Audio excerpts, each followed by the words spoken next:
Hello friends, आप लोगों का बहुत बहुत स्वागत है मेरे यूट्यूब चैनल पे। और आज एसएससी सीजीएल 8 दिसंबर को फर्स्ट शिफ्ट में पूछे गए 25 क्वेश्चन को मैं यहाँ पे पूरे 100% करेक्ट आंसर के साथ आप लोगों से डिस्कस करने जा रहा हूँ। तो वीडियो शुरू करने से पहले अगर आप लोगों ने अभी तक यूट्यूब चैनल को सब्सक्राइब नहीं किया तो यूट्यूब चैनल को सब्सक्राइब कर लीजिए और बगल में बेल आइकन है उसको जरूर दबाएँ हमारे लेटेस्ट वीडियो का जो है अपडेट पाने के लिए। तो शुरू करते हैं आज का क्वेश्चन।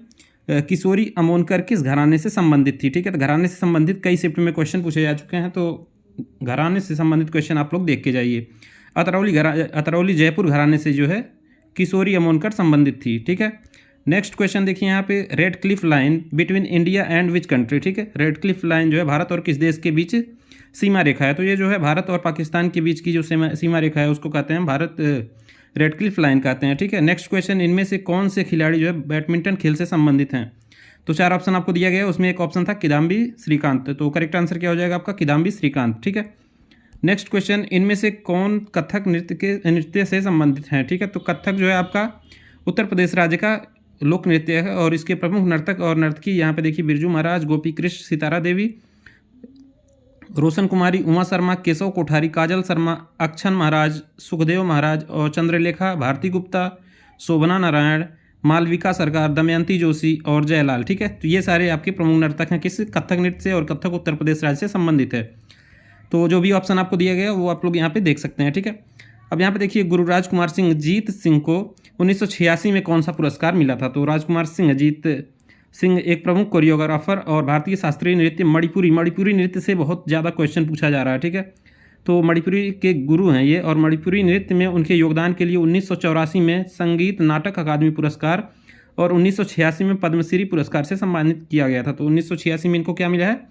पद्मश्री पुरस्कार मिला था। तो करेक्ट आंसर क्या हो जाएगा? पद्मश्री। ठीक है, तो इस तरीके से आप लोग यहाँ पे देखिए इंपॉर्टेंट क्वेश्चंस रिपीट हो रहे हैं, वो सारे मैं यहाँ पे आप लोगों से डिस्कस कर रहा हूँ। तो which award did Sitara Devi get in 1973?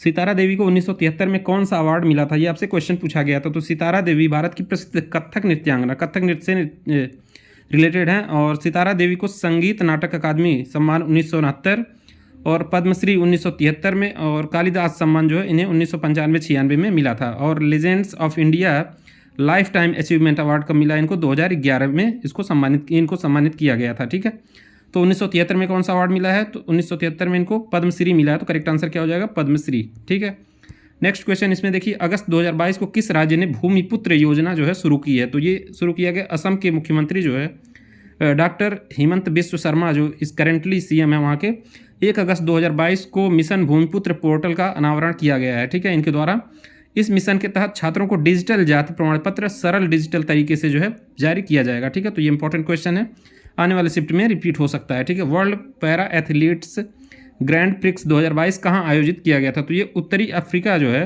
कि मोरक्को में आयोजित किया गया था, और यहाँ पे जो है भारत ने 19 मेडल जीता है, 8 gold, 8 silver and 3 bronze medal Bharat के द्वारा यहाँ पे जीता गया है। ठीक है, तो मेडल आपसे क्वेश्चंस में पूछ सकता है। मार्च 2022 में 13वां Fazza international championship world para athletes grand prix किस शहर में शुरू हुआ है? तो ये जो है दुबई में शुरू हुआ था। ठीक है, नेक्स्ट क्वेश्चन, विश्व भारती विश्वविद्यालय की स्थापना किसने की थी? तो 1921 में रविंद्रनाथ ठाकुर ने जो है पश्चिम बंगाल के शांति निकेतन नगर में इसकी शुरुआत की थी। किसकी? विश्व भारती विश्वविद्यालय की। तो करेक्ट आंसर क्या हो जाएगा आपका?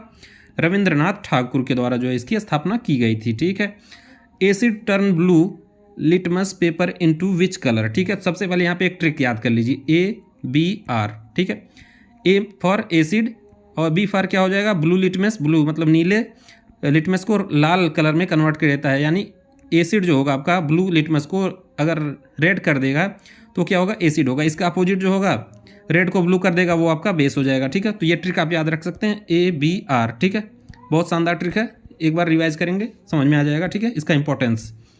तो यहाँ पे देखिए, अम्ल नीले लिटमस को किस रंग में बदलता है? तो ये जो है यहाँ से देखिए ABR। ठीक है, ब्लू लिटमस को लाल कर देता है तो ये क्या कहलाएगा? अम्ल कहलाएगा। तो नीला लिटमस पेपर एक अम्लीय विलयन के संपर्क में आने पर लाल हो जाता है। दूसरी ओर लाल लिटमस पेपर क्षारीय पदार्थों के साथ प्रतिक्रिया करके जो है नीले रंग में बदल देता है। ठीक है, तो यहाँ पे देखिए एसिड जो है ब्लू को रेड कर देता है, और बेस जो होता है वो क्या करता है?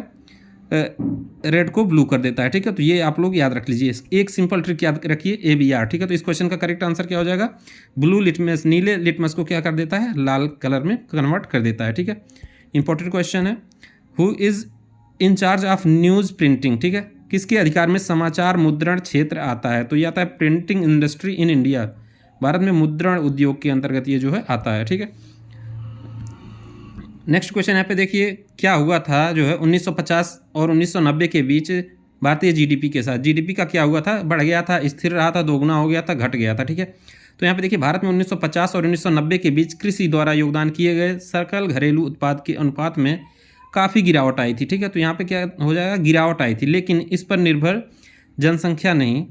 1950 में 67.5% से 1990 में जो है ये 64.9% हो गया था, ठीक है। तो ये डिक्रीज हो गया था, तो करेक्ट आंसर क्या हो जाएगा, घट गया था, ठीक है। Next, what is a rock formed from molten lava? जो पिघला हुआ लावा या मैग्मा से बनने वाली चट्टान को हम क्या कहते हैं? तो ये कहलाता है आग्नेय चट्टान या फिर मैग्मेटिक चट्टान कहा जाता है, ठीक है। पिघले हुए मैग्मा से बनी होती है, और एग्नियस रॉक या फिर मैग्मेटिक रॉक, ठीक। करेक्ट आंसर क्या हो जाएगा, आग्नेय चट्टान या फिर आग्नेय सेल। According to the constitution of India, who is the head of executive? भारतीय संविधान के अनुसार कार्यपालिका का प्रमुख कौन होता है? तो भारतीय संविधान के अनुच्छेद 53(1) के अनुसार कार्यपालिका का प्रमुख जो होता है वो राष्ट्रपति होता है। बहुत सारे कैंडिडेट जो है प्रधानमंत्री मार के आए हैं, तो उनका गलत है। ये 53 फर्स्ट के अनुसार क्या होगा, राष्ट्रपति करेक्ट आंसर होगा इस क्वेश्चन का, ठीक है। नेक्स्ट क्वेश्चन यहाँ पे देखिए, in which article is the fundamental right to education, ठीक है, शिक्षा का मौलिक अधिकार किस अनुच्छेद में है? तो ये जो है 21A में है, और ये 86 में है, संविधान संशोधन के तहत इसको जो है ऐड किया गया था, तो ये आर्टिकल 21A है, ठीक है। नेक्स्ट क्वेश्चन यहाँ पे देखिए, अवध का सहायक संधि किस वर्ष हुआ था? तो ये प्रकार की संधि है जो ब्रिटिश ईस्ट इंडिया कंपनी और भारतीय रियासतों के बीच में हुई थी, ठीक है। कई प्रकार की संधि हुई थी ब्रिटिश इंडिया और भारतीय रियासत के बीच में, कई संधियाँ हुई थी, उन्हीं में से यह एक प्रकार है। अवध के नवाब ने नवंबर 1801 में पेशवा बाजीराव द्वितीय ने दिसंबर 1803 मैसूर तथा तंजौर ने 1799 में बरार के भोंसले ने दिसंबर 1803 में, और ग्वालियर के सिंधिया ने फरवरी 1804 में, और वेल्जेली की सहायक संधि को जो है स्वीकार किया था। तो ये जो है अवध का सहायक संधि कब हुआ था? तो यहाँ पे देखिए 1801 में, ठीक है। नेक्स्ट क्वेश्चन, किस आंदोलन के लिए सरोजनी नायडू ने महात्मा गांधी से जो है महिलाओं को शामिल करने का आग्रह किया? तो ये नमक सत्याग्रह के आंदोलन के द्वारा टाइम पे जो है सरोजनी नायडू ने रिक्वेस्ट किया था महात्मा गांधी से कि महिलाओं को भी इसमें शामिल किया जाए, और ये जो है 1925 में INC की जो है अध्यक्ष रह चुकी हैं, ठीक है। मई 2022 में केंद्र सरकार ने किसे केंद्रीय माध्यमिक शिक्षा बोर्ड CBSE का नया अध्यक्ष नियुक्त किया है?